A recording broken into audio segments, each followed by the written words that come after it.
Hey, Bruiser buddies, this is Wrestling Nostalgia with Dave Dynasty. Before we dive into the episode, make sure you hit subscribe on the podcast platform you're listening on. Also, follow me on X at The Dave Dynasty and subscribe on YouTube by looking up Nostalgic Dave Dynasty. You can also buy one of my shirts at ProWrestlingTees.com/The Dave Dynasty. Now, enjoy the show. Welcome to 1 hour of the toughest, roughest wrestling you'll ever see. That's right, Dick the Bruiser said it all. The big question, have you got the endurance? Have you got the brains to get past the excellence of execution?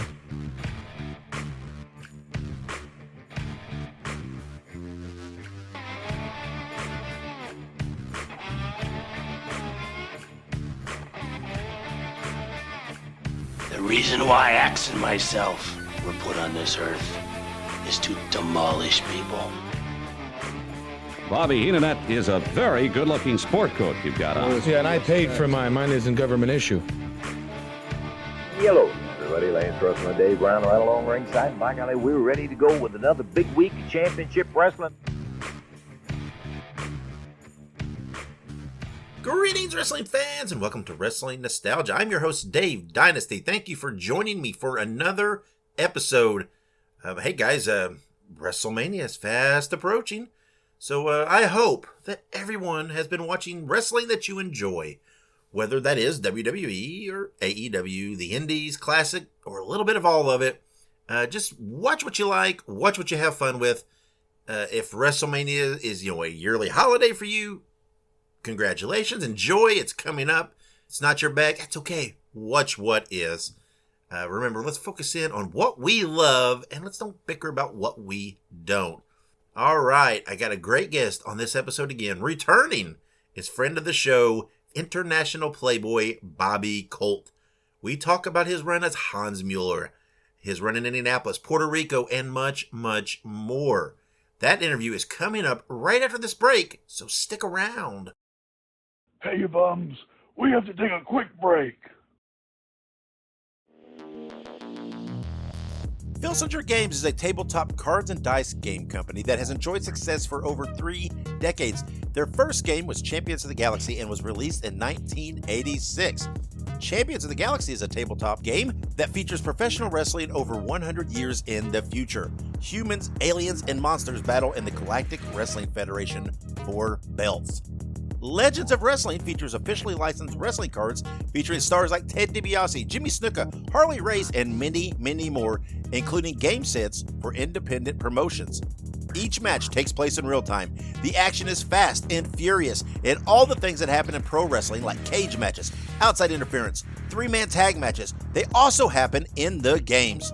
You have the opportunity to run your own wrestling promotion involving either real life stars or fictional characters of the future, or you can mix and match both. Visit filsingergames.com for more information and to order the games today. That is Filsinger Games, FILSINGERGAMES.com to order now.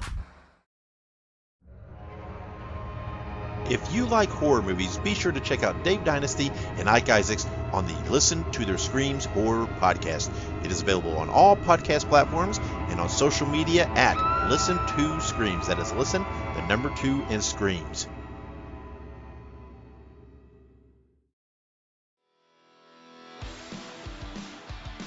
Hey ho, everybody. Subscribe to the Pinhead Pod, the Ramones fan podcast, bringing you interviews, news, deep dives, and much more. Look it up on your favorite podcast platform. That is Pinhead Pod. We're back on Wrestling Nostalgia. And welcome back to Wrestling Nostalgia. I'm your host, Dave Dynasty. We're joined at this time by friend of the show, the international playboy, Bobby Colt. Bobby, how are you? Oh, not doing too bad. That's good. That's good. You've been on the show before, but I wanted to follow up because it's been a while, years. And so I thought we needed to do a follow up and talk to you. I know the last time you were interviewed by my co-host at that time, so I thought it was time you and I did an interview. So let's chat it up.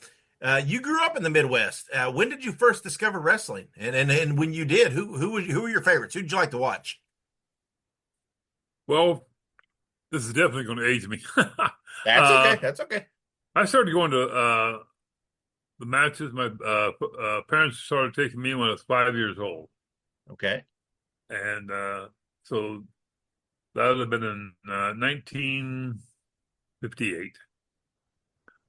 And of course, the big stars then was Luthez, Buddy Rogers, Killer Buddy Austin, Yeah. Argentina Rocca. And at this time, you're in Ohio, right? Is that correct? You grew up at this time in Ohio. Yeah, right. I grew up in Ohio. Yes. Yeah. So, so some of these guys that you saw when you were a kid, did you? Are there any of them? I've heard you talk about Bobo Brazil before. Is there any of them that you grew up kind of idolizing or liking that you got to later step in the ring with? Besides, obviously Bobo. We know you got to step in the ring with Bobo. You got to tag with Bobo. Were there any others besides him? Yeah, I mean, like, well, of course, the Sheik. Right. Okay. Yeah. That I don't know if you want to say wrestled with him, so you never actually wrestled the Sheik. Yeah. Yeah. So, yeah. That's true. But Wild Bull Curry, Oh yeah. Fred Curry. I'm trying to think of all the different people that I worked with back then. Well, let's pause there because I will forever toot the horn of Fred Curry and how good a worker he was. How he broke a lot of ground at that time. I talked to Fred not too long ago, right? He's pretty elderly, right? But then it was funny because when I talked to Fred, he was just selling. He talked so much about his drop kick, which I loved because he did have a great drop kick. Oh yeah, And, I mean yeah. he there's nobody in the business that did more drop kicks than Fred Curry. That's right. That's what he talked about a lot, right? Because not only did he have just a gorgeous drop kick, right, with the height and everything else, but man, he would throw those like machine guns, just one right after. And I can't remember. I asked him what he remembers being the most he ever threw in a row, and I don't remember his answer at this right off the top of my head, but it was quite a few. But I always loved Fred Curry, and growing up in the Midwest and everything else. And watching Fred, I mean, by the time I watched Fred, right, he was a little older, but I still loved him. Still thought he was great. And then later, diving down that rabbit hole, finding out his dad's, Wild Bull Curry, that was even cooler. Well, the promotion he had in Columbus, Ohio, was my other than just working a local promotion that is working out of Springfield. Uh-huh. I was fortunate enough to be able to go up and work a couple of matches, TV matches that they were doing, and then ended up just staying with the promotion. And that's how, like I said, I mean, when I was a kid, Bull Curry scared the hell out of me. Yeah, I can imagine that. And when I first met him, you still have that, even though it's a work, you still have that tendency to like, wow, Yep. But I mean, he's a really nice guy. Yeah. He was a legitimate shooter. I mean, if he, back in the day, if he was in a situation to fight, I mean, the man could fight. Yeah. Well, it's kind of that same vein, right? As like you mentioned, the Sheik, right? That scared a lot of people, and then when you meet him, I mean, Sheik only kind of let that guard down for certain people. I mean, he didn't. Not everybody got to see the true, Ed Farhat. No. I mean, he protected his gimmick for, almost ever. I know. Fortunately, I got to work for Sheik's promotion after Fred Curry's. Yeah.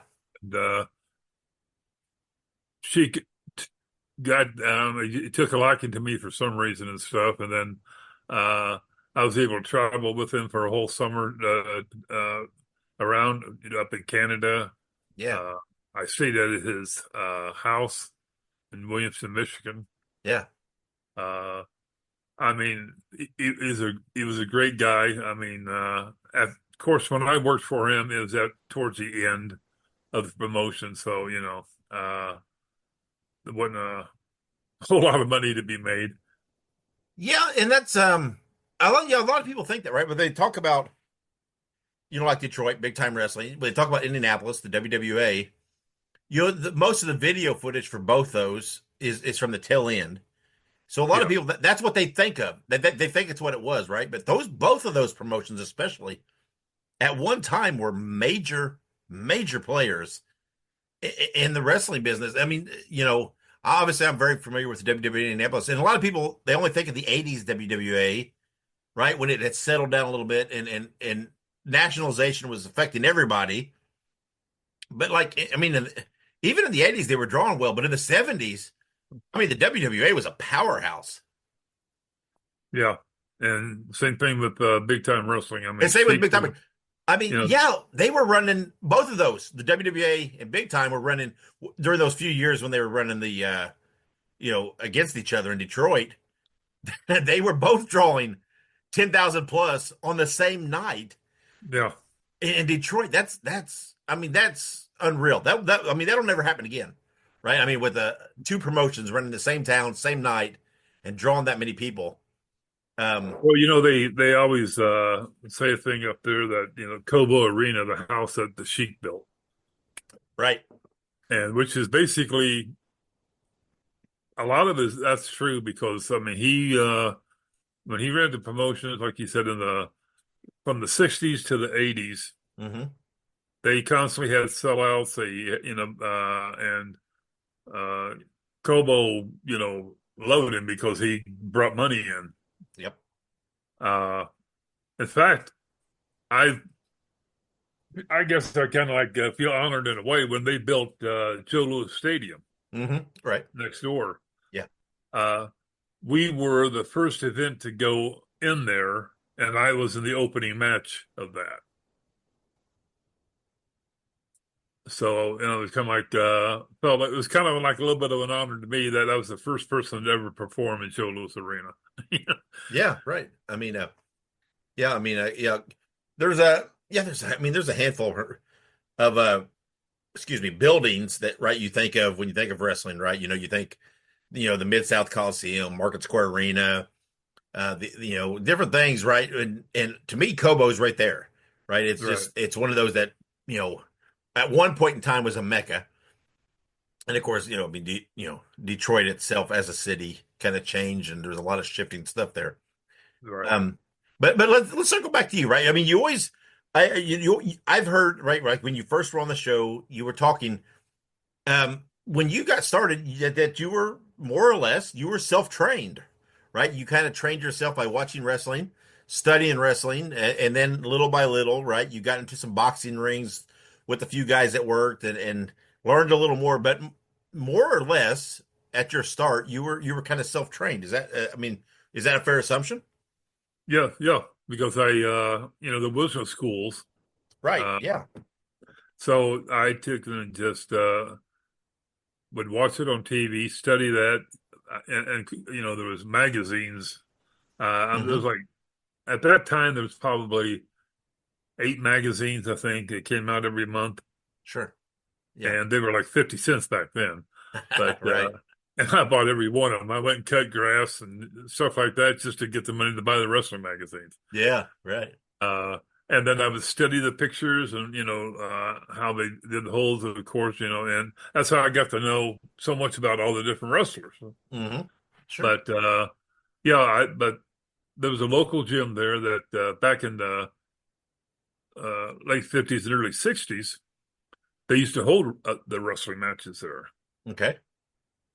And then once they got away from that, then it became a boxing gym. Mm-hmm. And I talked to the guy there, and he kept trying to get me to be a boxer, and it's like, no, I'm not doing that.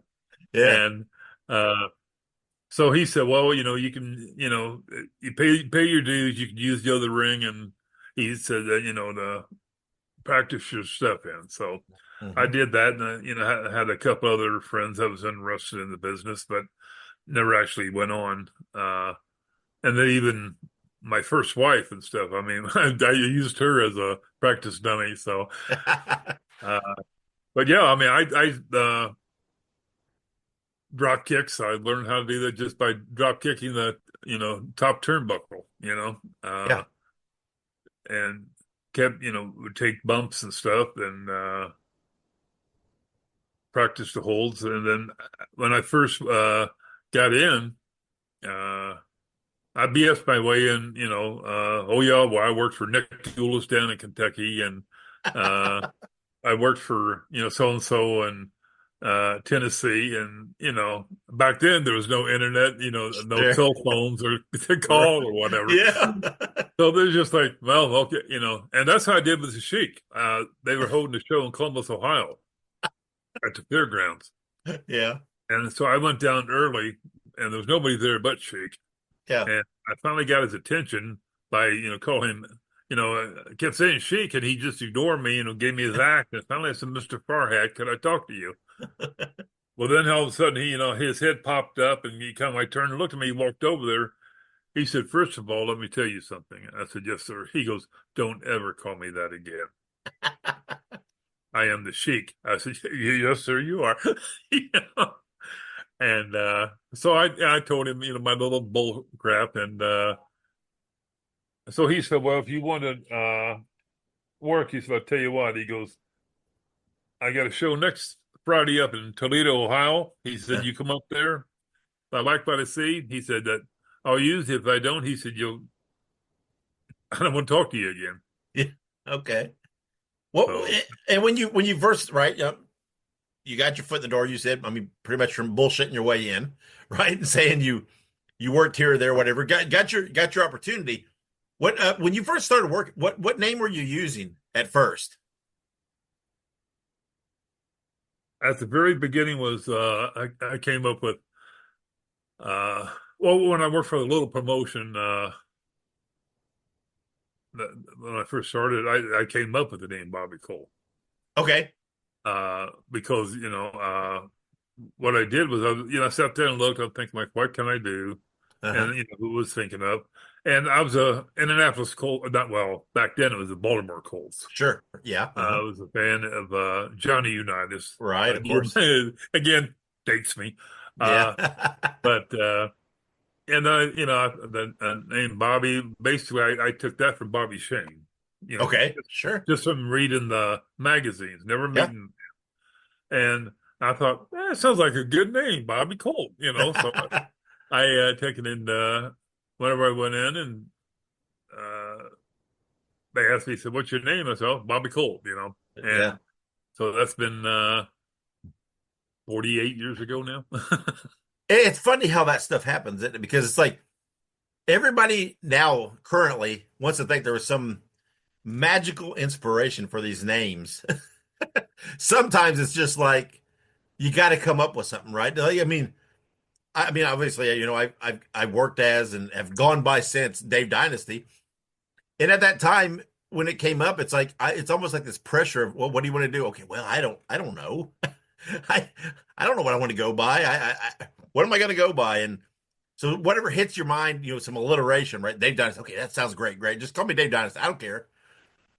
And the only ones that didn't give you a choice is Instagram. Yeah, it's like and it's like sometimes there's not like this magic equation that comes up with the name. Like the Red Rooster, okay, or Gravity Rooster. I'm thinking like, oh my God, this guy comes up with the worst stuff.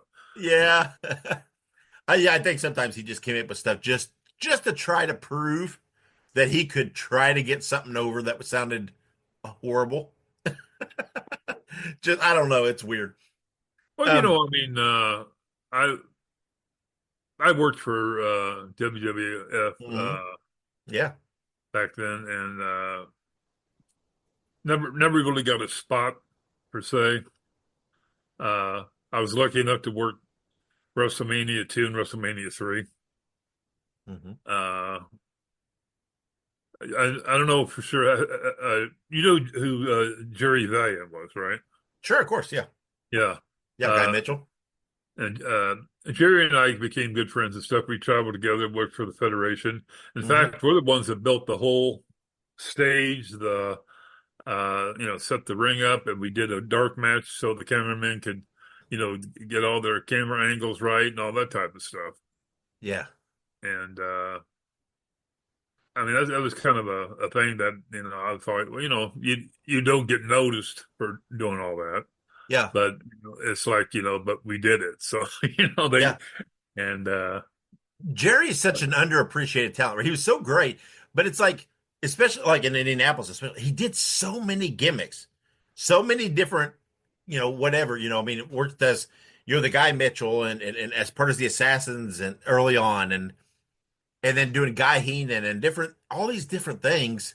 Yeah, he did the Stomper. He was the Strangler. Yeah, the Stomper, right, and the Strangler.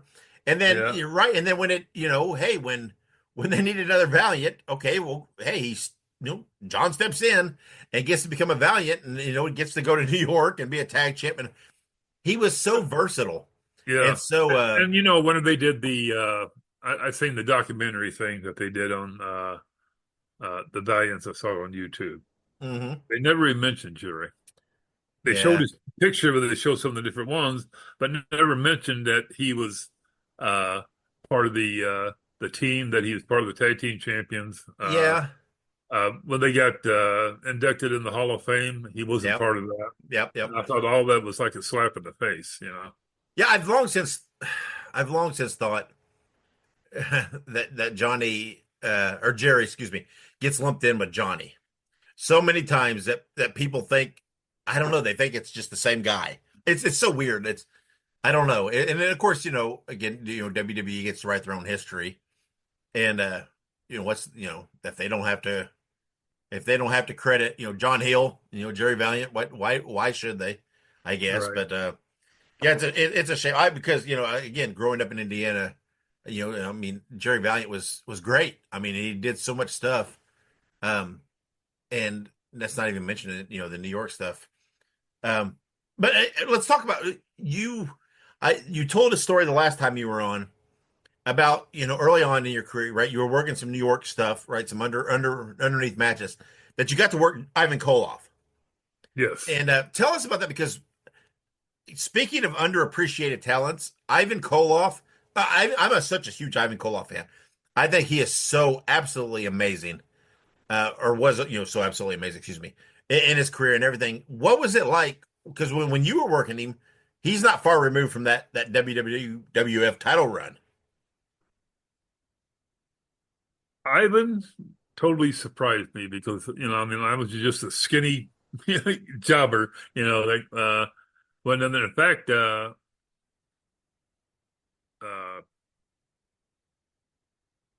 trying to think now, but anyway, one of the Fantastics, Bobby Fulton.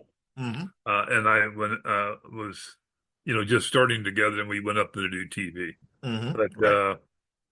Anyway, whenever they told me I was going to wrestle Ivan, I thought, well, this going to go in there for probably about 3 or 4 minutes. He'll beat me, and that's it. And sure.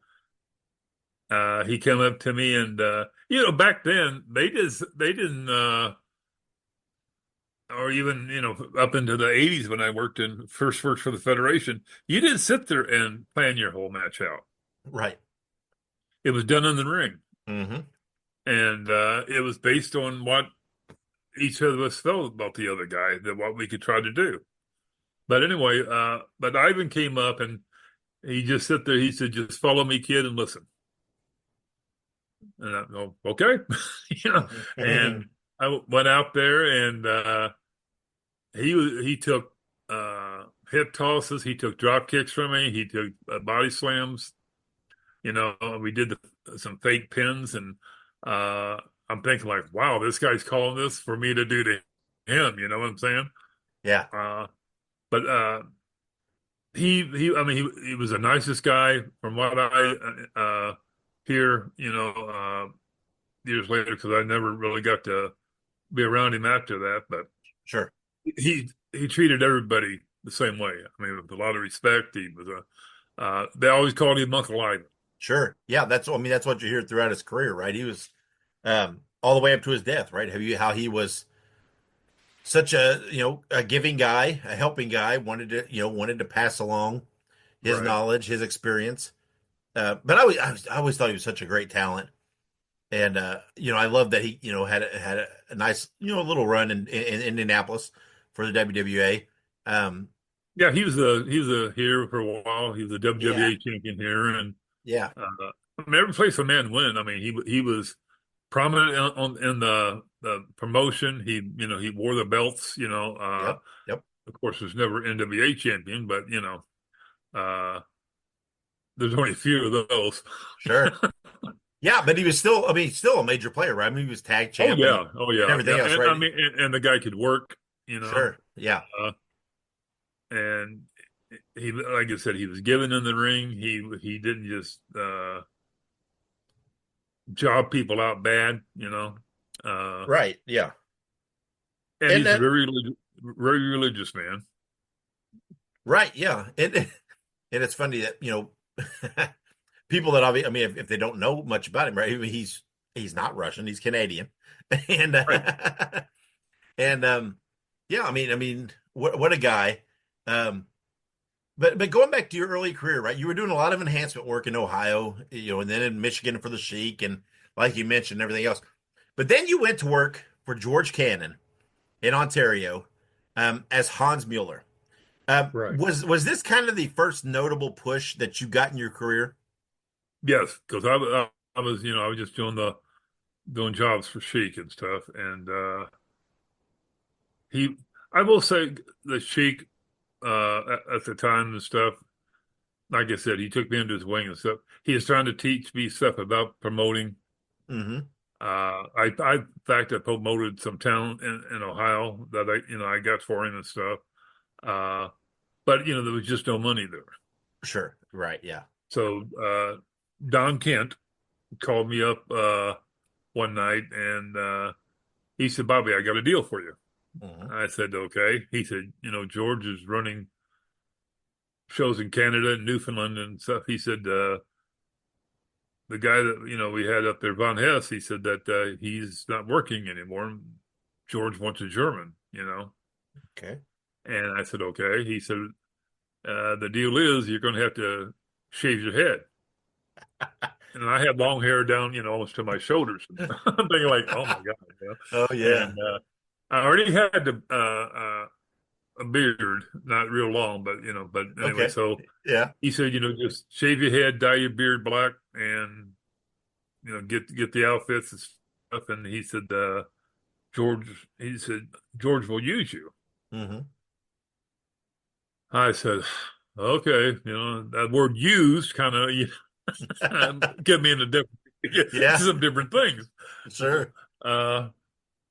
So when I went up to do the tapings, well, George, I don't even know me as a jobber. He didn't know anything else really other than, I mean, he said I was okay worker, but he didn't think I would be able to carry the load. But Don said, "Hey, let's do this." Sure. So I go up to do the tapings, and he said that, "Can you speak German?" I said, "Oh no, I can't. I mean, I'm of German heritage. My father was German, but no, I can't speak German." Yeah. So he said, "Oh, okay." He said, "I don't know how we're going to do interviews and stuff." So Don told me, he said, "Just go in the back." He said, "We got about an hour." He said, "Just try to remember, the voices of Von Hess and Von Schatz." Okay. And Von Roschke. Mm-hmm. So I said, okay. So I went back there and tried to, get in my mind of everything, all of them put together. Yeah. So anyway, we did a test interview, and I guess it was okay because from then on they told me, "Yep, do exactly that." Yeah. So then I was automatically shot into the main events with Hartford Love. Yeah. Of the Love Brothers. Sure. And Hartford was he was a big hero in Newfoundland because that's where he was from. Yeah. And we wrestled each other up there during the 3-month stint because up there you don't have a whole lot of opening right. Yeah. for shows. Yeah. Because of the weather and stuff. But for 3 months we beat the hell out of each other every night. Yeah. first time that I, got juice. First time I took it and actually got in there and realized being chopped hard because Hartford was stiff, which was okay because I learned from it, and but it was an enjoyable time. The first time I made some good money. First time that I was made a champion. I was, I think, the second weekend they took switched the belt to me, and it was to me it was like, wow, I finally made it. You know what I mean? Sure. But and George had me going back up there every year for, I think we did it for like 3 or 4 years. And then in the meantime, I got to go to Puerto Rico. Yeah, well, let's hold up because I'm going to talk about Puerto Rico in a second. But let's pause because I want to talk about Don Kent, because Don Kent's one of those guys that I have always said and will probably forever say is one of the most underappreciated talents ever in professional wrestling. Yes. Don Kent was so damn good in every aspect. And I mean, I loved him. My perspective of Don Kent was primarily in the WWA, right? The teaming with, Jerry Graham Jr. and everything else, which was so great. But, when you dig in and look, I mean, Don Kent was great everywhere. I mean, with, all the way from the Kangaroos to Puerto Rico to whatever he did, in Arizona. And not enough people talk about Bulldog Don Kent because he was such a great talent. Yeah, and a great friend. I mean, really was. He, I think, well, I know, in fact, Don told me that, he took to me and wanted to mentor me and stuff. And because we had a show during the winter in Wheeling, West Virginia. And my car broke down. Okay. So I hitchhiked from Dayton, Ohio to Wheeling, West Virginia. Oh, wow. So we get there and it started snowing, and I mean it came down extremely heavy, so they had to cancel the show. And so we spent the weekend kind of stuck in Wheeling, West Virginia in a motel because we couldn't get out. But from then on, Don said that he really took to me because I, instead of just saying hell with it, I hitchhiked to get to a show. Yeah. But he was like a friend, a father figure, actually. Yeah. But he was a great worker. Never really got, like you said, never got the recognition he should have had. Yeah. He told a story one time about Danny Hodge. Okay. Yeah. Former world junior heavyweight champion. Sure. Yeah. And so he was young then, and he said that he went into Wrestle Hodge, and Hodge was signing autographs. Back then, kids could come up to the ringside, get autographs, all that. Yeah. Well, Don said he thought it would be a good idea and a little bit of a joke to take in, and whenever Danny bent over to hand the autograph book back to a kid, well, he kind of like did a playful thing, kicked him in the ass. Okay. Danny didn't think that was funny, so he knocked. Literally knocked Don out. One punch. Yeah. And that was the end of the match. That was, that wasn't the idea of the match, Yeah. It was supposed to go like a 15-minute, and then Hodge went in, but that was, Don told me, he goes, I learned real quick, you don't do that. Yeah.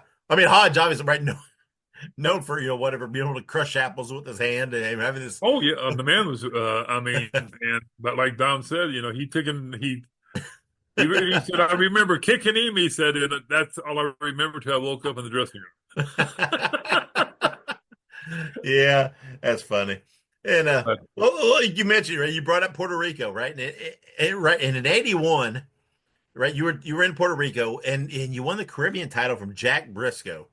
Now oh that, I yeah, mean, that had to be an absolute career highlight for you. I mean, number one, winning a match over Jack Brisco on itself, but winning a title. I mean, Jack Brisco, right, former NWA champion, one of the legends of professional wrestling. I mean, that had to be just surreal for you.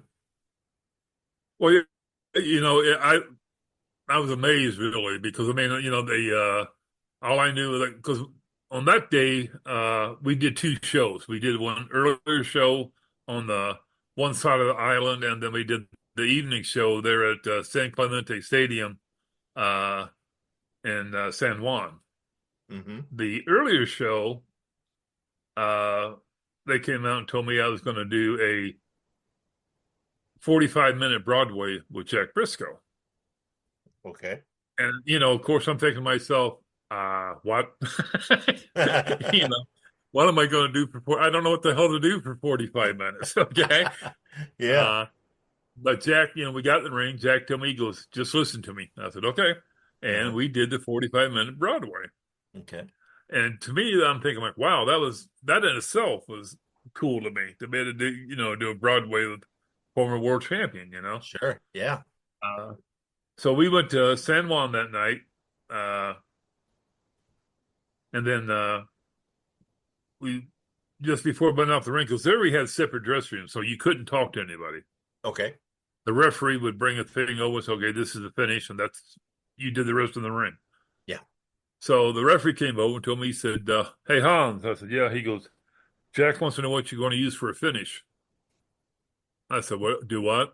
And he said, Jack wants to know what you're going to use for a finish.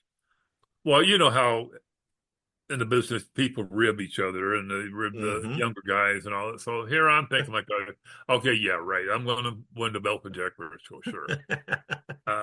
So I just told him, I go, whatever, I don't know. Because I thought it was a rib, So Yeah. we get out to the ring and stuff, and we're getting instructions, and Jack sits there. He goes, brother. I said, yes. He goes, what's your finish? He goes, yeah, you're taking the belt. And all of a sudden I'm like, blank. Yeah. And so he just said, just follow through. We'll do the match and I'll come at the finish. So we're going through the match and doing that. So he shoots, gets ready to shoot me in the corner. He just said, when I charge you, bring your knee up. He said, when I go back, put both my legs on top of your shoulders, put your feet up on the ropes. 1, 2, 3, take the belt. Okay. So that's what we did. Yeah.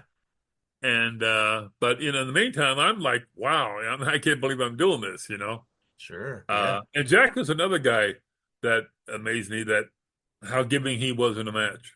Yeah. And another one that was a shooter. If he didn't want you to win, you weren't going to. Yeah, right. Of course. Yeah. Yeah. You weren't going to put anything on Jack Brisco. I mean, there's a handful of them. But Jack Brisco, both the Funks, Harley Race, of course.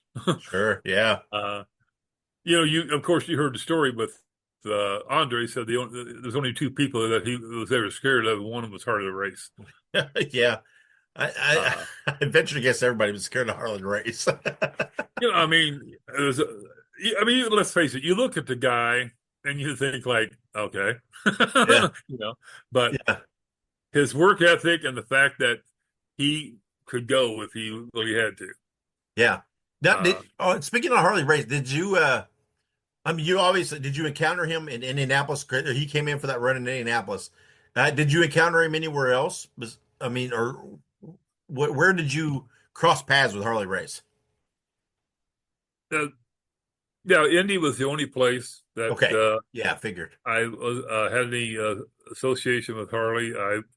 Again, hindsight's a great thing. I wish I'd talked to him more at the time, and got a chance to go work for his promotion, because I didn't. Sure. Then, you didn't know a whole lot to who ran things. Yeah, you're right. But but I'd have loved to be able to work Harley in the match. Even. Sure. Yeah. Ric Flair would have been another one I'd love to work with. Yeah. Well, we talked about Puerto Rico, but then obviously where I most became aware of you, and it was in Indianapolis. How did you come to work for Dick the Bruiser in Indianapolis? Well, I was in Ohio, and one of the wrestlers named J.R. Hogg. Yeah. That I had known, and he was just more of a fan of whenever I first met him in the business and stuff. But anyway, when he got in the business stuff, we wrestled some shows. He called me up when they're coming through Dayton. He said, "Hey," he goes, "what are you doing?" I said, "Nothing, right?" He goes, "Well," he said, "well, there's a guy who's supposed to come with me to do some matches in Indiana." He said, "You want to go wrestle?" Well, yeah, Mm-hmm. And so we came over. We wrestled Hammond, Indiana, Mm-hmm. and another town. I can't recall which one it was. The first match I wrestled with Bobo, which was easy because I wrestled him so many times over the years. Sure. Then the second match, I was in a tag team match with the Great Abdullah and against Spike and Huber and Steve Regal. Sure. And we went out there and had a good match. I mean, never met any of them before, worked with them, so you always thinking about, well, how's this guy going to work with me, Yeah. And then, I got my money, came back home. About 4 days later, the phone rings, and he goes, "It's Bobby Colt." I'm like, "Yeah, who's this?" He said, "This is Bruiser." I said, "Yes, sir." He goes, "I want your ass over in Indianapolis on Saturday." I said, "Okay." So I'm thinking like, all right, I'll come, So I'm thinking, okay, it's money. I'll do jobs. I don't care. Sure. Yeah. So I come over and had my match, and I put a hood on because they wanted me to do something different. So I put a hood on and went as a super spoiler. Okay. Did the match, came back to the dressing room, and Sam Menaker was still with Dick at the time. Okay. Yeah. And so I took my shower, was sitting there, getting dressed and stuff, and Sam came up to me and stuff. He said, "Enjoyed your match, kid." I said, "Well, I appreciate it, sir." Like that. He goes, "Lose the mask." I said, "Okay." He said, he said, "Bruiser wants to talk to you and stuff." He said that I think we can do some business. So Bruiser came in and he said, "I'm going to be able to make some money with you." I said, "Okay, good. Can I make some?" Yeah, sure. Yeah. I like money. Which, yeah. So we did our thing, and he's right. He did make some money. Not so much me, but he made some money. Yeah. Well, I mean, you had a good run, and you're always near the top of the card. You held the tag titles a few times, right? In '83, then you won the WWA title from Dick the Bruiser.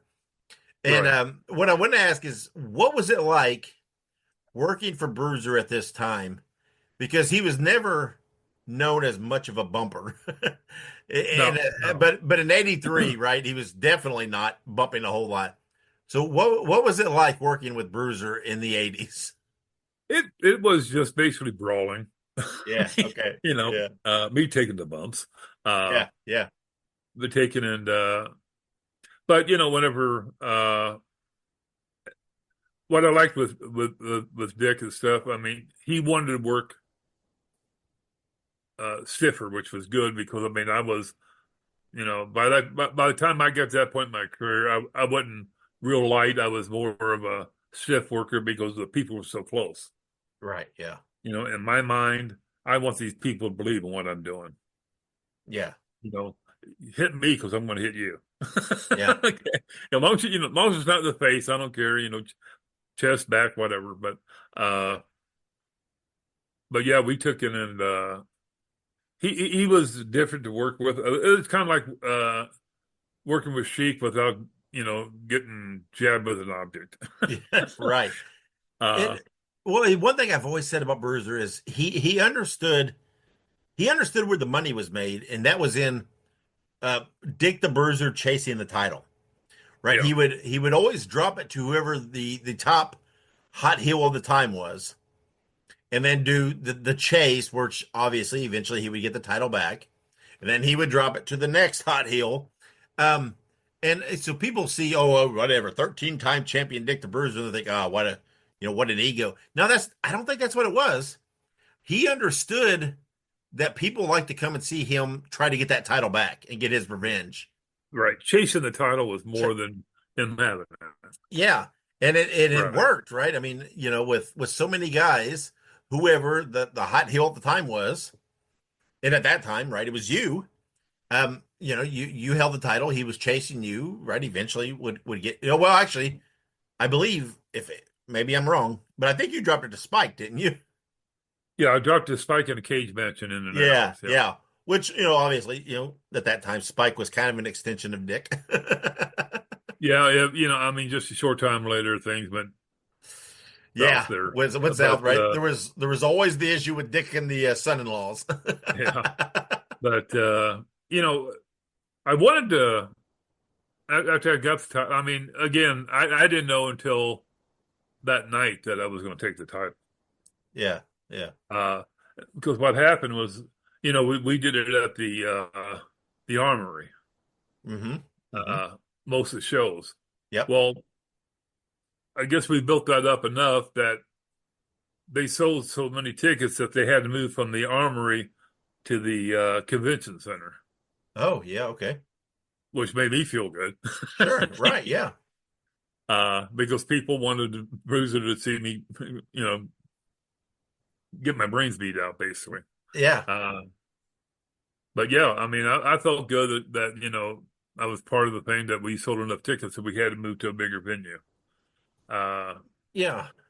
And then when that happened, he came in the dressing room and just walked by and stopped, and he looked at me. He goes, "By the way, you're taking the belt." Okay, thank you. Yeah. Again, like I said, it was kind of like a high for me that here's a guy that's even though the promotion is going downhill, he was still a big star in the world of wrestling. Yeah, and it's funny, right? Because people talk about in the '80s, right? And and he felt that I was worthy enough to take the belt and see what happens. Yeah, and one thing that's always bugged me is people talk about the WWA in the '80s being on the decline, right? And it was. I will concede that, but the WWA on the decline was still pretty damn good. They were still drawing fairly well for that time period. It's just their decline was like in the '70s. They were drawing 10,000, and in the '80s, but they were still drawing okay. It's not like they were you guys were only drawing whatever 50 people or anything. It was never that. Right. I mean, we sold out the Armory all the time. Yeah, it's just a weird time in wrestling, right? Because TV was going national, what happened was whenever a lot of people left, things were going a little bit more downhill. I mean, I'm being honest with this. Once I dropped the belt to Spike, which was a good thing because we were going to have show our little battles back and forth for the belt. Yep. I wanted to run a program with Steve Regal. Sure. Yeah. Because Steve and I had talked, and then I was trying to bring a thing to Dick that we could have a series of matches leading up to a hair versus belt match, because I was wanting to drop the belt to Steve too, and I said then we could build it up to the last thing. It was okay, I'm going to put my hair against the belt type thing. And then Steve would say, okay, I'll drop the belt back so you don't have to shave your head, whatever. Yeah. But Dick never went for that. Yeah, which one of the things that people always talk about is at this time, within the 80s, is that Bruiser was kind of known for not kind of keeping up with the times, right? Not leaning into some of the younger talent he had, still bringing in and using. No disrespect, but the guys like the Bobo and the Moose Cholak and some of these guys who Bruiser himself, who were obviously right, fairly Stay old, too long, right, for a wrestler. Not saying they weren't an attraction, but maybe he wasn't using them in the proper way at that time. Right. Did you notice any of these frustrations? Right, because there's guys like Spike and Steve, which were getting a little attention, but and a few other guys. Did you see any of these guys kind of getting frustrated with why Bruiser couldn't, see what was happening with wrestling a little bit, and why he was sticking to these set ways? Did you see any of that in the WWE at that time? Yeah, but most of the guys that he used were local, so they didn't care. They just got to, they do the little match. My mindset was I wanted to go someplace else. Yeah. Dick wasn't willing to really go along with that, so I left anyway, which is another bad story. But yeah, well, we're going to get to that. But yeah, after the deal with Spike and Steve left. He went to AWA. Yep. Which I had an opportunity early on to do, and stupid me said no, because I was trying to be loyal to Dick. Yeah. Okay. But yeah, Roger Kirby came back in for a short time, and found out that it wasn't gonna work for him. That there was going to be no program, so he just forget it. Yeah, it was a weird time. Dick was just doing whatever he could. Right? Spike left. Right, there was the falling out with Dick's daughter, and Spike left. So he just throws the belt on Stormy Granzig, which was my God. Yeah, right. That, to be honest with you, that was really when everything even more so started going downhill. Yeah, Stormy, had the look, right? He had a body, but he couldn't work. No. I always said he had a body and no brain. Sure. And then Dick starts using lots of copycat type guys, right? And again, no offense to these guys, but like the Jerry Lawlers or the Gary Lawlers, excuse me. Yeah. And the Bob, the Sergeant Slaughter look-alike and everything. Just these different things. I don't know what he was trying to do, right? And it's like Dick thought, hey, if Dick the Bruiser's on the card, nothing else matters. I don't know. I can't get in his, in his mindset. Yeah, he could not accept. And like I said, I love the Sheik. Mm-hmm. But it's kind of the same stuff. Again, right? That's a situation that stayed too long. Yeah, right. And the main events, and wearing the belt and stuff. He dropped it a few times, but not enough to, put the young kids over in your other talent and stuff, Yeah, and again, I watched WWA during this time, and I loved it because it was our promotion, right, in Indiana. It was our local, but it was still. There was times when even if you tried to be a diehard fan, there was times when you're like, oh. What are you doing? Why? Why that? Why? It's like I can make, I could argue with anybody about, guys like El Bracero or Chris Carter or Dr. Jerry Graham Jr., but it's like, Gary Lawler, yeah, okay, right, he's okay, but why did Jerry Lawler look like? Why are you trying to fool people? And it's and especially now when you look at it, whatever, but we talked about, right, you moved on, and when you moved on, right, in 85, you briefly went to Memphis. Yeah. So now let's talk about let's talk this through. First, how did you go to Memphis? Where was that contact made for you to go to Memphis to work? Well, that was the situation again that JR and his tag team partner left first. Right. That's right. The Hogs, JR, King Harley They Right. had a nice little run there in Memphis going on. Yeah. Yeah. They took the belts from me and Bobo. Yeah. And see, I always loved the Hogs. I love the Hogs. I thought they were great growing up on that. but You know, again, they were getting frustrated with stuff there, so they went to, sure. they had a chance to go to Memphis, and it was another situation where, JR gave me a call, said, hey, they were asking about some if I knew any other heels up there, and he said, I mentioned your name, and he said, yeah, I'll take him. He said, have him come down, and we'll see. So Okay. I just, I gave Dick the option, even that, I wanted to get some talents here for us to be able to work more. Right. Okay. That help, and on the promotion end of it. And that was like, no. Okay. So I was like, okay, fine. I'm not making any money, so I'll, so anyway, and, Well, down there. Let me pause you for just, if I can, for one moment. Right, the Hogs. Let's talk about the Hogs here. They went to Memphis. I think they went to Memphis before you, right?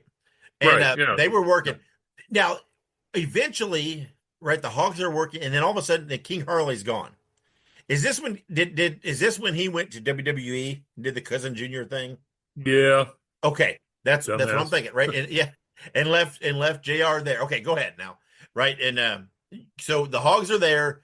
JR, right? You've traveled with him, whatever else. Right. He gets your name in the door in Memphis, correct? Right. Well, go ahead. And then so they reach out and bring you to Memphis. Now you go, right? You go and you're having a bit of a decent push going on just initially. But then all of a sudden, Austin Idol comes back. And then it's like all of a sudden, just like on a dime, they squash anything they've done with you. Well, Now, I found out that a phone call was made by Bruiser. Okay, so tell me about this phone call. Well, my understanding, he just called Jarrett and, said I walked out on him and, without any notice, and of course, they'd had a working relationship before when they were. Yep. When Dick was struggling in '82. Yeah. And Dick had obviously been to Memphis a few times. So that was my understanding that, and then there was one of the bookers down there had known me when I first started, when I was working for Sheik, that he worked for Sheik for a short time because he got, he started thinking, I guess he was going to run everything and was jobbing people out to his kids who worked, and people complained about that because they weren't big, they weren't anything, but what I'm saying, that he was just getting his kids over. Yeah. And we had a little bit of a dispute, and at that time, so I just never thought anything more about it. Well, anyway, he was one of the bookers down there, so he already didn't like me from years past. Yeah. But like between that and the Bruiser phone call, they all of a sudden they said, okay, we're just gonna job him out, and then I wasn't going to have that. I wasn't going to be jobbed out on TV. Yeah. Now let me ask you: Did you and Austin Idol? What was the deal? Because I've heard you say that you thought that Austin Idol thought you were still in his gimmick in Memphis with the international Playboy thing. Yeah. Had you already crossed paths with Austin Idol previous to this? I mean, had you worked anywhere with him? I worked Idol back whenever he worked for a promotion that came into Ohio for a short time. And I was still working as Hans Muller back then. Okay. And I worked for the promotion. Some they wanted me to go to. I think they were going back to Alabama, Louisiana area at that time because they didn't do any good in Ohio. Okay. So they asked me if I wanted to go, and I said, well, I would contact them after I got done with my run with George because I was due to go back to Canada again for 3 or 4 months. Okay. But anyhow, there was a deal on there to where George told me that he did not want me losing on TV Okay. because he had planned to go into Ohio himself at some point. Okay. Well, I mean, obviously, right? Like Toledo's, that's just a skip away from Ontario, right? That's not that far. Yeah. So I just told him, I said, I'll I don't mind doing the job for you, but I got to do it in a way that, I don't look bad. Mm-hmm. Not just a pin in the middle. Mm-hmm. So we did that. He didn't like that when I said I wouldn't do it, just do a job on TV. I'll give you the match, but it's got to be done a certain way. Okay. So I guess that's stuck in his mind after years later, whenever I did the Bobby Colt thing, whatever. But right. He, I don't know so much maybe with him because we didn't really talk. But the match went the way. I mean, they showed it on YouTube and stuff before. Yeah. But I didn't care. I did the job for him because of his status at the time. So, but Tommy Gilbert was the referee down there then. Sure. And Tommy was a real nice guy. Yeah. Whenever in fact, after the match, I came back, he said, I can't friggin' believe they did that. I said, what? He goes, they could have ran a program with you guys, And he said, and made some money from it. Right, which is how it seemed on TV, right? That it felt like, right, Austin Idol's coming back. So there would be this, Austin Idol Bobby Colt thing over this Playboy kind of deal. It felt like that was what they were doing. Yeah. Where it was going to kind of go, right? A little bit of a run with you two, but it didn't happen, right? I mean, essentially, I kind of almost squashed you, and then that was it. It was done, and you were kind of gone for the most part. Yeah, I mean, because after that match is when they decided they're going to start have me lose all the matches, and they wanted me to lose on TV, and I told them that's not going to happen. Yeah, well, I mean, you came back. You came back a couple times, right? And that's what happened, right? I mean, you essentially they weren't using you the way they were using you, right? And that I was going to ask you, right? But I think you kind of almost answered this, right? That when you came back after the Idol thing, right? J.R. Hogg was also on the show, but you kind of, I mean, I guess you guys were kind of traveling together, right? Is that fair to say? Yeah. Okay. But yeah, they weren't using you the same after the Idol thing. It's just it's a little peculiar, right? I guess that Austin Idol, I mean, previously knows you as Hans Mueller, then sees the Bobby Colt thing. Thanks, you took that from him.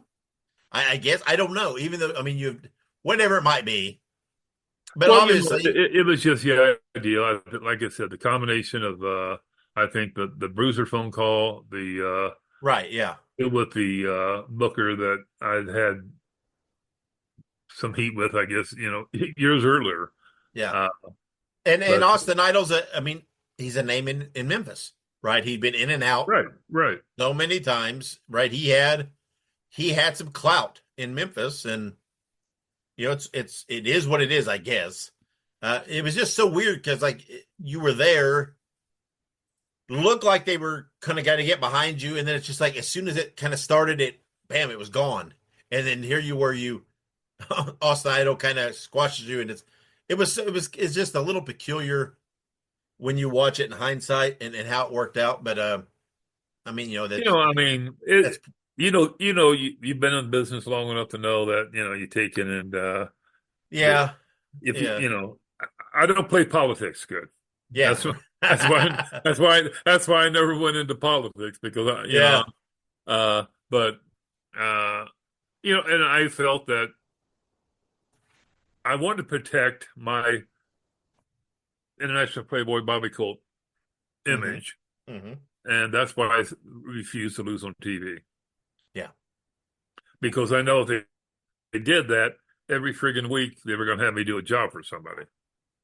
Right. And I wasn't, I wasn't going to do that. I mean, it ended up, hurt me more in the long run, maybe, but I don't care because, there's no film out there with me losing every week. Yeah. Well, it was also, though, it was a very weird time in wrestling, right? Where territories were starting to dry up. Right. And things were, territories were going under. And then, we're talking the mid 80s or so. I mean, you did start doing some enhancement stuff for WWE. Was this kind of because, that was really the only bookings out there, right? Because territories they were dying. I mean, there weren't many. Was some there, but as far as, and I, after the deal in Memphis, I will say that I became discouraged. Yeah. Because the fact that I thought that, I was going to be able to do a run there. Yeah. And I've never said I was a great worker. I could work matches. I'm no Ric Flair, even though I tried to emulate him a lot. But Tommy Gilbert, like I said, he tried to get me to go to Bill Watts. Mm-hmm.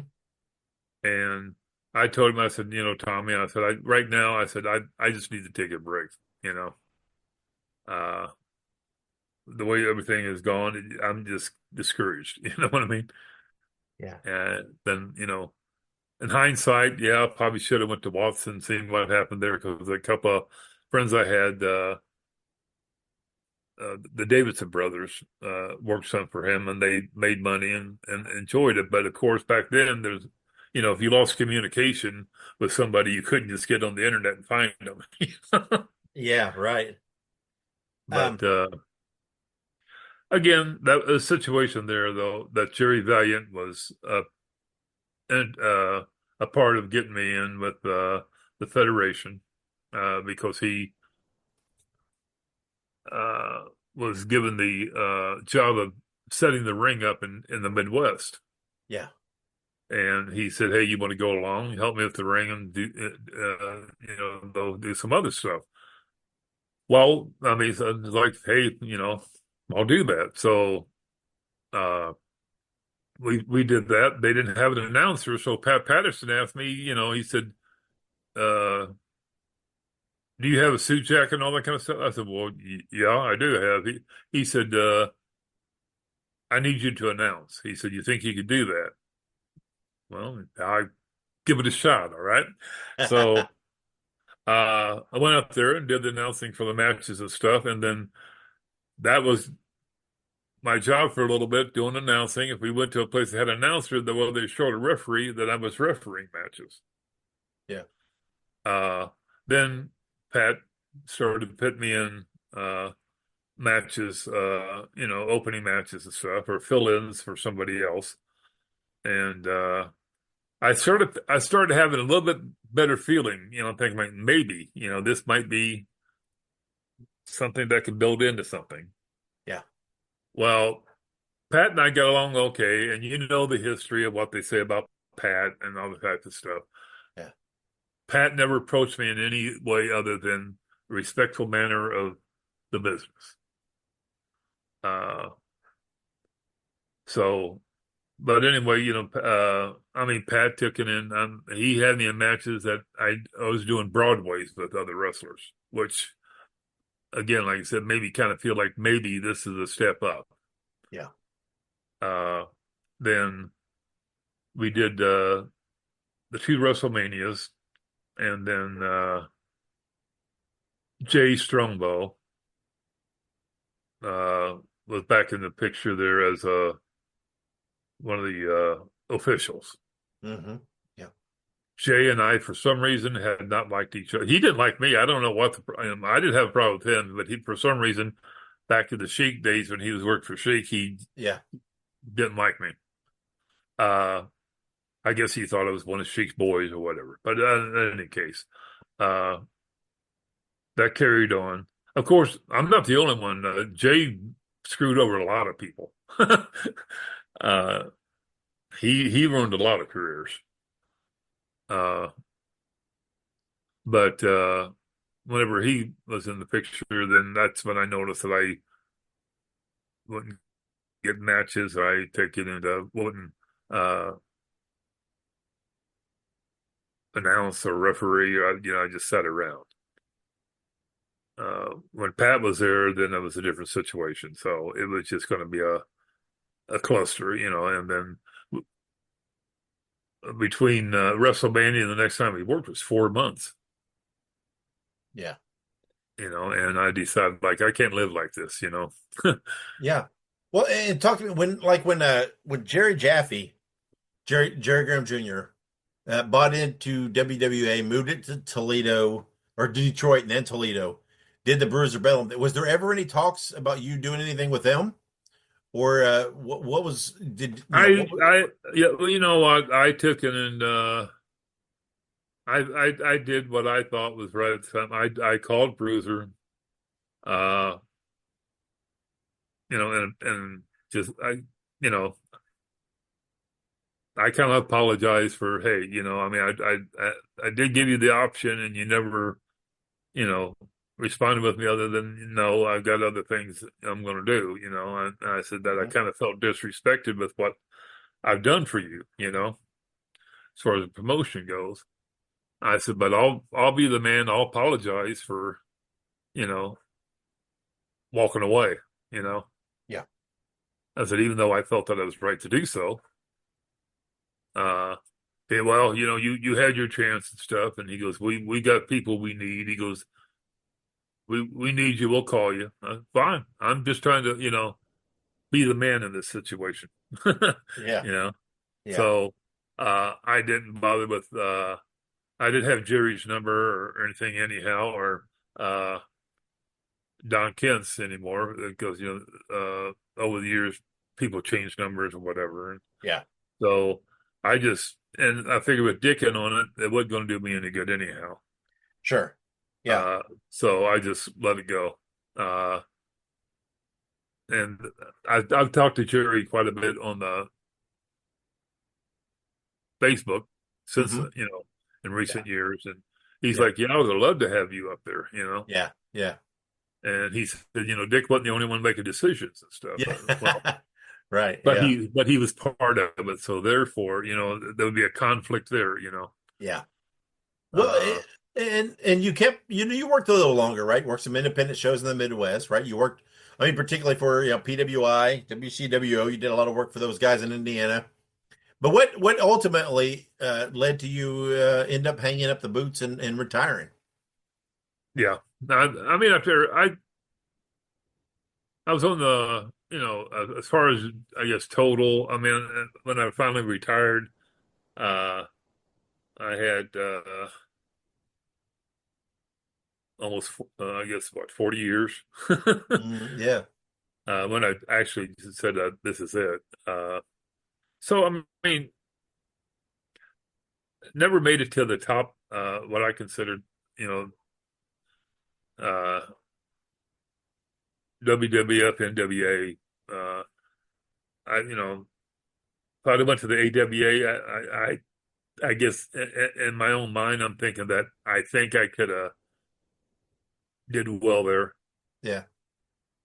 Because of my gimmick, if nothing else. And Verma's desert for talent. Yeah. But, and I think as I sit back and think, my feeling is that the Lord had more plans for me than just being in the ring. Yeah. So it led to me being in the working for the Department of Corrections for let's see what it'd be, 35 years. Yeah. Well, nonetheless, no matter how you want to you want to portray it. You had you had a solid long career. Obviously to those of us who grew up in the Midwest, watching a lot of that, you were a guy, right? I mean, you were in WWA, you were in Detroit, even down, right? I mean, I was watching the PWI, the WCWO, the stuff on local access. Watching you even to those years, right? I mean, doing Blackjack Colt and different things, Yeah. and different things like that, and stuff like that. It's like we remember you, right? No shame in that. I mean, there's tons of guys that have got a lot less than that. And I know. I mean, I always know you had kind of a closeness with WCWO, Don Basher, right, who passed away a few years ago. It'll be 5 years. I can't believe it. It's wild. It's it's weird to think. So I mean, I know you got out to some of those shows at that time, but since then, I mean, do you ever get out to any local shows or events to see any of the boys, the fans? I've gone to the Memorial Show a couple times. The Basher to see Memorial some of shows. Yeah. I mean, Don and I were friends on and off. We, had a love-hate relationship, because of our views on the promotion that what I had as opposed to what he had. Because I wanted to progress. I wanted to take more towns, and because at the time the WCWO was really the only promotion. Yeah. And he could have took over Indiana. Sure. But we had some different ideals on how to go about it and stuff. But anyhow, like I said, we still remain friends. Yeah. And we came a little bit closer a few months before he died, which I'm thankful for. But his son, Joey Owens, has taken that promotion to new heights. I mean, they have really improved that a lot. They're getting all kinds of shows. They're doing the Comic Cons. I mean, so he's really brought that around. I always knew Don, right? I knew Don a lot, pretty well, whatever else. But yeah, I was closer to Joey, right? Yeah. I mean, he was closer to my age, closer to my mindset, and I always just gelled a little more with Joey, right? Joey's always been a good guy, and I know a lot of people not in Indiana, all this may not mean much, but right? I mean, Don Basher, love him or hate him, was such a big fixture in Indiana wrestling for quite a while. For good. I mean, 20 years there. His promotion has lasted longer than what Bruiser did. Yeah, he was the first quote unquote independent type promotion or whatever you want to call it that I ever knew of. Right after, I mean, he was the first. After, and I mean, I knew of Bruiser or whatever, right, being the local promotion, but Basher was the next guy that I knew of promoting shows, and he was on, local access, or local Indianapolis TV for a long time, and different things, and ran, a few towns here and there and whatever else, and then, of course, I do a Joey and everything else, and got to know Joey from being in the business more than Don even, but yeah, I mean, he was just, again, people have different opinions of him, but whatever. Everybody knows of Don Basher in Indiana. He filled a gap after Bruiser. He was, and that's not, I'm not disrespecting some other guys, right? We spoke of PWI with, Dan Garza and Austin James, or Dallas James. Yeah. And some of those guys, they had some great stuff. And if you go out and a lot of their stuff's on YouTube, right? You can go out there and see some of that Blackjack Colt stuff, and it's out there. And I'm not knocking those guys because they did some fun stuff too. there was this, there Well, was, Don was more resilient about keeping at it. yeah, Uh, he had he would take uh, his jobs. I mean, he sometimes he'd work two jobs, and that money would go into the promotion. yeah, Uh, and I mean, I respected him for the fact that he would do that, and we ran some towns together. And of course, like anything, like you have some conflict there, and that's yeah. Like I said, but everybody's got opinions of Don Basher. I've worked for Don Basher a few times, never had any issue with him. So no. The so thing what? is that uh, like at his funeral, that some of the people that spoke wasn't as many people there as I thought should have been, but that's Yeah. my Yeah. opinion. But he gave so many guys chances to live their dream to be Yeah. in wrestling. I mean, it didn't, it's not the WWEF or NW, whatever, but he still gave them a chance to get in there, perform, learn about the business and stuff. And, like you said, Bobby Marhaden, he gave hundreds of guys chances to live their dream, and for a short time. Especially for those guys kind of that were around when I was around. It was a weird time because there wasn't a lot of places to try to work. No. And Don was one. He gave me some chances. Bobo Brazil Jr., Calypso Jim was running some shows. He gave me some chances. Jason Maples was running in Marion. Jerry Wilson was running in Columbia. There was just a handful of guys in Indiana, and that was it. And so if you wanted to get some time and get some shows, that was it. And all those guys, they all gave me chances, and I appreciate them for them. Like I said, none of them never did wrong by me. I never had a problem with Don Basher. He booked me. I worked. Whatever. Never had a problem with him. So for whatever, if anybody has a problem with that, that's between him and them or whatever. Doesn't affect me. No. And like Don, I said, though, I mean, Don did my show. I have an interview. We have an interview on my show with Don. He came on and did it and everything else. And as I said, I love Joey. I've always got along great with Joey, and I just, from my personal experience, I don't have anything ill to say of any of them. No. So, and Don was one of those guys that he could kick your ass out one time, and other promotion or something, and then come back a little bit later and be like, yeah, come on back and work, Yeah. My only issue with Don Basher was that he had some Dick the Bruiser tights that he had bought, whatever else. And I always, there was several times I always tried to talk him into selling them to me, and he never would. That's my only issue with Don the Basher, right? He wouldn't sell me those Bruiser tights. But I remember I went to the auction when they were selling that stuff. That's right. Yeah, there was a lot of wild stuff. I mean, Chris Parsons getting the boots and different things, and what a thing. Don definitely, I mean, it kind of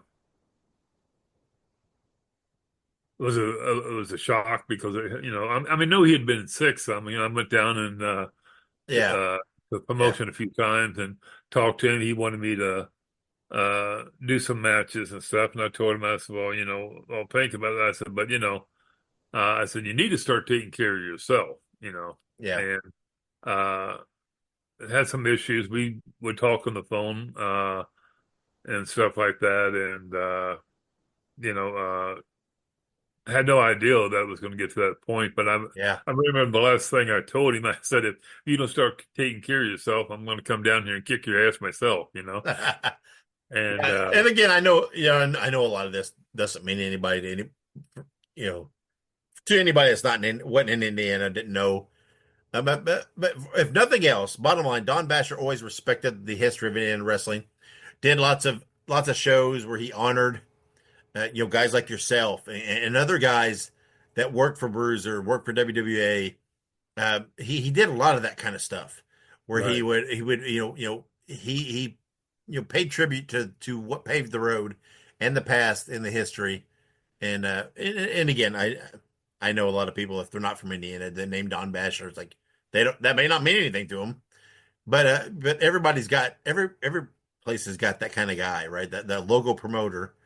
But Don for a long time, Don Basher was that guy in Indianapolis Right. that gave a And lot of like I people. said, and I've told Joey and stuff, when I went down to the memorial show, because it kind of, I don't know, I guess kind of hard Mm-hmm. Mm-hmm. to go to those places now. But anyway, uh, uh, but I told Joey, I said, I'm really proud of you, man, to what you've done with this promotion. Your Yeah. dad would definitely be proud of you. Yeah. Yeah. Joey's like I said, I've always, I consider Joey a friend. Always had a lot of common ground. I've done a lot of things with Joey. He's been on the show too, and I've worked a lot of shows with Joey and different things. Because me and Joey are more the same age, but yeah, I've always thought me and him, had a lot of common vision on what with wrestling stuff, and yeah, I think Joey's done a good job. He's always done a good job by wrestling, with whatever he's done. But yeah, I think he's done good by WCWO, done good by his dad, and Yeah, done good by the business. I think at first, when Ron passed away, I think that a lot of people thought, well, this is it, Mm-hmm. Yep. But he, like you said, he stepped up, took it over, and took it to new heights. So Yeah. So and again, I don't know. Maybe I asked you this, but do you ever still get out there? And do you ever go to any shows? no, I think what it is that uh, the last time I went down to one of the the memorial show last year. Yeah. I mean, nowadays, I'm old, fat, white hair, walk with the help of a cane sometimes. But anyway, when I went down there, they're having a big party thing out back, whatever, before the show. But Mm-hmm. I I don't know if I don't say embarrassed, but I go there and stuff, and then they tell these young kids like, "Hey, you guys need to get over here and show some respect for Bobby Colt. He was a world champion. He was a big star, and I'm thinking like, guys, you don't need to say this, okay? These kids don't have no idea who I am, Yeah. Yeah. Yeah. But Yeah. I mean, it still makes me feel good that there's enough guys around that say, hey, to show me the respect for that and stuff. But Sure. uh, Well, Bobby, they all should show you the respect. I mean, whether they know it or not. I mean, I'm not speaking for the young guys. I'm speaking, for what you did, what you accomplished, and what you meant to Midwest wrestling, right? And in Indiana wrestling particularly, they all should show you the respect. And I know it's a different time in wrestling and whatnot, but you shouldn't be embarrassed, right? You deserve that respect for what you accomplished, what you did in the business, and everything else. So let me ask you, I'm going to wrap this up here and close it out. If fans, if they wanted to get in touch with you or follow you, do you have a way for them to do that? Or do you kind of just, kind of keep to yourself? I really don't have any. I've been told a few times I should, get a page, put stuff on there, and I guess again, like I said, my thought was like, nobody's going to know who I am anymore. Yeah, well, you know what? I don't know. You know what? You and I may have to talk off air.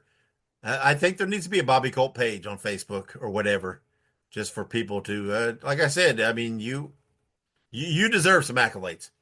You might downplay what you did, but it's important, and it's trust me, to a guy that grew up watching late '70s and through the '80s, wrestling, particularly there in Indianapolis. You deserve some praise, and So you never know. I mean, it wouldn't hurt to throw a page out there and see what happens, and to see if anybody. Like I said, I appreciate all that, and like I said, when I do see some fans out there, like when I went to show some of the older, well, they were kids, of course, whatever at the time that I was working. Now they're in their 40s and stuff, their own kids, whatever now.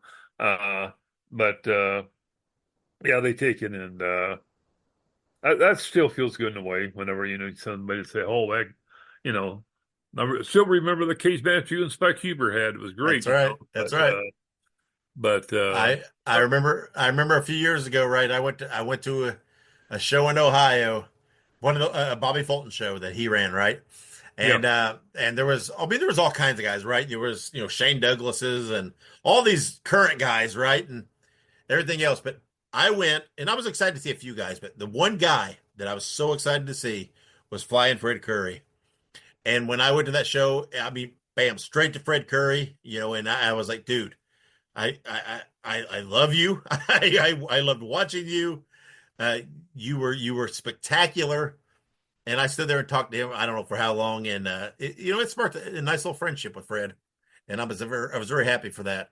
But so don't ever underestimate who you might have impacted and who might remember you. So, but like I said, I enjoyed the fact that I was able to live my dream. I take in and sure, yeah, at the time I really didn't pay a whole lot of attention to it, but like I said, now as I became older and stuff, that I have to say I give all the praise to God for giving me and let me live my dream of being a wrestler. I mean, yeah, I mean, when you grow up a wrestling fan and you're a fan of wrestling, when you get to do that thing, it's what I mean. What more? When you're a kid, you tell people, "I'm going. What are you going to do? I'm going to be a wrestler." Okay, and then they laugh at you and walk away. And you did it. So, I mean, and not only that, but there's footage out there, TV footage that proves it. So, but Bobby, I've got to, like I said, though, that even with my life afterwards, that undeservingly, I mean, the Lord's given me a good life, and I just have to give him the praise and appreciate what he's given me. Yeah, I mean, what more can you ask for? And so Bobby, I appreciate you giving me this time and talking to me. Like I said, I know you've been on before, but I thought it's been, like I said, it's been several years. So it's been about 5 years, I think. Yeah, it's been a while.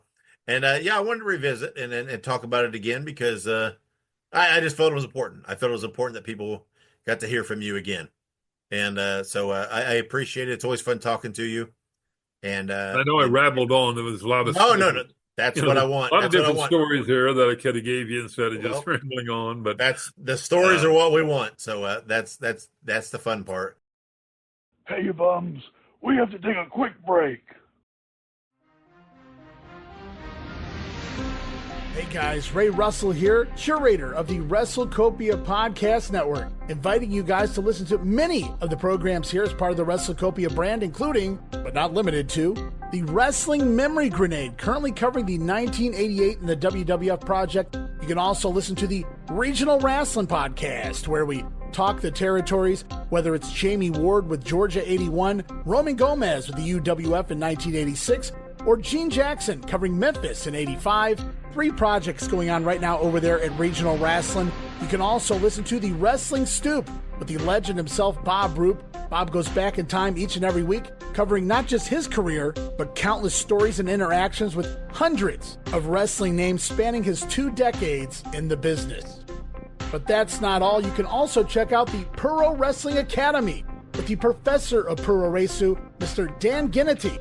Dan and I go back in time and cover the history of Japanese professional wrestling in the English language. And you can listen to all of those shows and more, all part of the WrestleCopia Podcast Network, located over at WrestleCopia.com. That's WrestleCopia.com, and anywhere your podcast streaming needs are met, from Apple to Spotify, Pocket Cast, and beyond. And while you're at it, why not subscribe to our social media guys for all the latest goings on here at the WrestleCopia Podcast Network. Plus, I'm constantly adding old school video clips and pictures from throughout wrestling history. You can follow us over on X, formerly Twitter, at Wrestling Grenade. That's at RASSLIN Grenade. Also, follow and like me, Facebook.com/Wrestling Grenade. And why not subscribe to YouTube.com/Wrestling Grenade. So if you're looking to support that next up-and-coming podcast brand, please consider making it WrestleCopia.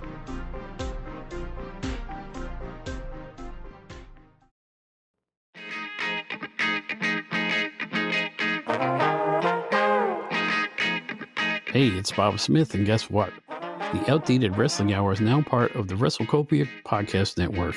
But hey, no fear, you're still going to hear the unique guests, comedy, music, authors, journalists, funny people. Who knows who's going to end up on the Outdated Wrestling Hour? Remember, it's all new and all old. So check it out in the WrestleCopia Podcast Network and wherever you get your podcasts.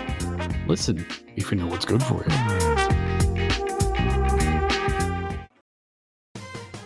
Hey everybody, Gene Jackson here, inviting you to check out the Retro Wrestling Review, where each week I'm joined by some great co-hosts who help me review classic episodes of USWA Championship Wrestling, and right now we are doing week-by-week reviews of 1993.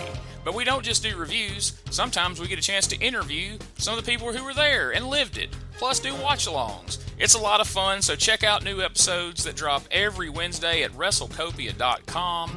And to find links to everything associated to the podcast, you can go to uswapodcast.com. We're back on Wrestling Nostalgia. All right. And thank you to Bobby Colt for coming on the show again and chatting with me. It's always good to catch up with him.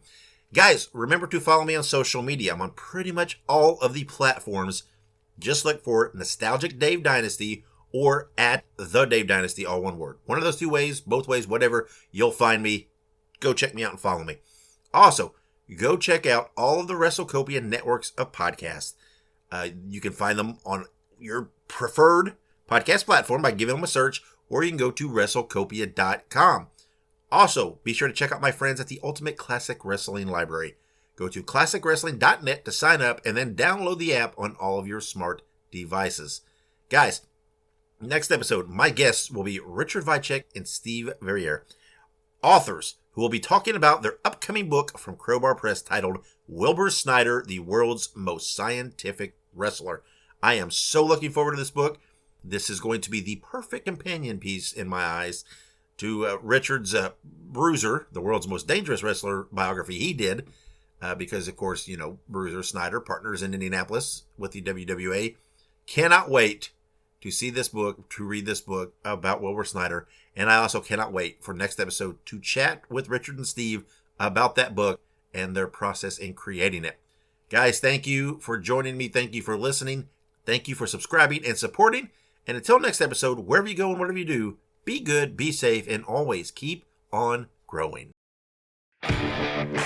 Fans, we brought you All-Star Championship Wrestling.